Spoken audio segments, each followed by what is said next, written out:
அது எதை படைச்சது? உங்க கடவுள் எதை படைச்சது?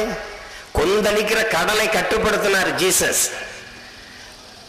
குஷ்டரோகியை குணமாக்கினார், முடவனை நடக்க வைத்தார், ஊமையை பேச வைத்தார், இறந்தவனை உயிர்ப்பித்தார், குருடனை பார்க்க வைத்தார்.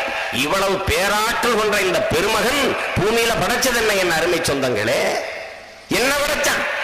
என்னையும் உங்களையும் படைத்த கடவுள்கள் இந்த பூமியில வாழ்ந்ததே அவதாரங்கள் எடுத்து வந்து ராமர்னு கிருஷ்ணர்னு விஷ்ணுன்னு அவனு இவனு வெங்காயம்னு என்ன பண்ண? இங்க சாதாரண வட்ட செயலாளர் இந்த தெருவுக்கு வர்றாருன்னா ரோட ஒழுங்கா போடுறான இந்த நாட்டுல ஒரு தேவனின் மகன் கடவுள்கள் எல்லாம் இந்த நாட்டில் அவதாரம் எடுத்து வரும்போது என்ன நடந்தது?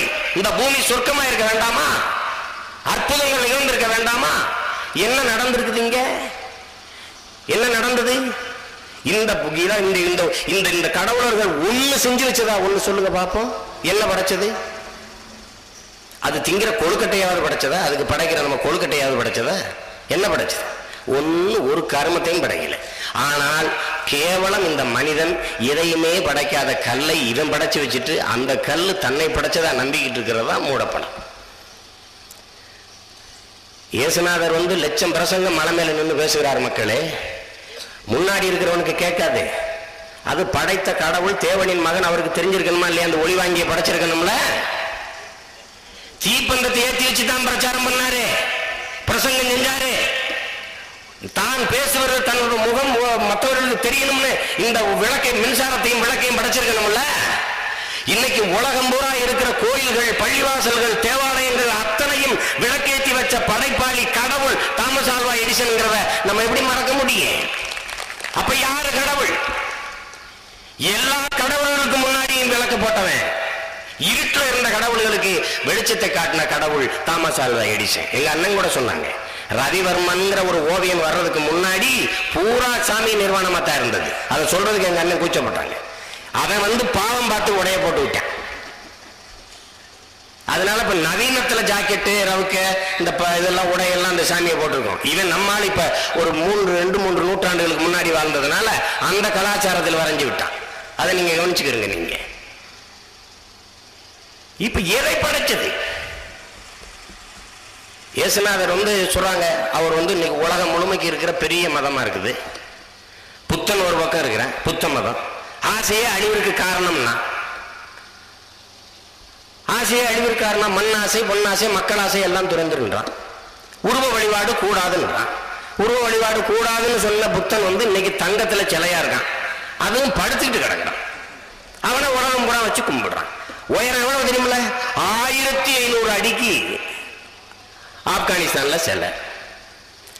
அதுல மூக்கு உடஞ்சிருச்சுட்டு அந்த மூக்கை பதனிடுறதுக்கு, செப்பனிடுறதுக்கு அமெரிக்காவின் யுனெஸ்கோ நிறுவனம் 100 கோடி கொடுக்குது.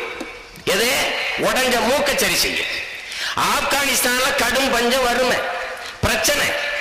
அதனால அந்த தாலிபன் மக்கள் என் குழந்தைகளை இந்த பால் இல்லாம பட்டினி கிடக்கிற குழந்தைகளை, பசியோடு இருக்கிற குழந்தைகளுக்கு உணவளிக்க, பள்ளிகளுக்கு செல்வதற்கான குழந்தைகளுக்கு படிப்பு வசதிக்கு, உடை இல்லாத குழந்தைகளுக்கு உடை வாங்கி கொடுக்க 99 கோடியை நீங்க வச்சுக்கிட்டு அந்த 100 கோடியில 1 கோடியை கொடுத்து உதவுங்கன்னு கெஞ்சுது. புத்தருடைய மூக்க சரி பண்ண கொடுத்த பணம் என் சொந்தங்களே. ஆசையே அழிவிற்கு காரணம்னு சொன்ன ஒரு மாமேதையினுடைய, கடவுளே இல்லைன்னு சொன்னவனுடைய சிலை. அப்ப அதெல்லாம் புத்தருடைய மூக்குக்கு ஒதுக்குன போனா அதை ஒதுக்குனதுதான் 1 பைசா கூட உனக்கு தர முடியாதுன்னு சொன்ன பிறகு அந்த தாலிபன் மக்கள், அந்த தாலிபன் வீரர்கள் கொந்தளிச்சு பசியின் கோரத்தில் கோபமுற்று எங்களுக்கு 1 கோடி தராத அந்த புத்தன் எங்களுக்குன்னா அப்படிப்பட்ட புத்தன் என் மண்ணில் சிலையாவே இருக்க வேண்டியது இல்லைன்னு சொல்லி இடிச்சு சாச்சான். இந்த கதையை மறைச்சிட்ட அமெரிக்கா, இந்த கதையை மறைச்சிட்ட உலகம் புத்தன் சிலையை இடித்த தீவிரவாதிகளாக அந்த இஸ்லாமிய பெருமக்களை காட்டுச்சு. இதான் உண்மை. ஆசையே அழிவிற்கு காரணம், மண் ஆசை, மக்கள் ஆசை எல்லாம் தொடங்குற அந்த தத்துவத்தை ஏத்துக்கிட்டு வாழுகிறோம்னு சொல்ற அந்த நாய்கள், சிங்கள வெறி கொண்ட நாய்கள், நாங்கள் சுதந்திரமாக வாழ்வதற்கு தமிழீழ மண்ணில் எங்களுக்கு இன்னைக்கு இடம் தர மறுக்குது. சுதந்திரமாக அந்த ரத்த வாடை இல்லாத அந்த சுத்த காத்தை சுவாசிக்க எங்களை விட மாட்டுது. நிம்மதியாக கண்ணை இருந்து உறங்க விட மாட்டுது. நீங்க யோசிச்சு பாருங்க, இது என்ன மதம்? இது என்ன கடவுள்? புத்தனை வழிபடுகிறவன் எப்படி இந்த பூமி ஒன்றுதில்லைங்கிறான்? மண்ணாசை பொன்னாசை மக்களாசை அத்தனையும் துறந்த மதத்திற்கார ஒரு சொந்தக்காரன் எங்களை வாழ விடலைங்கிற போது அந்த மதத்தில் எப்படி நீங்க நம்பிக்கை வைக்க முடியும்?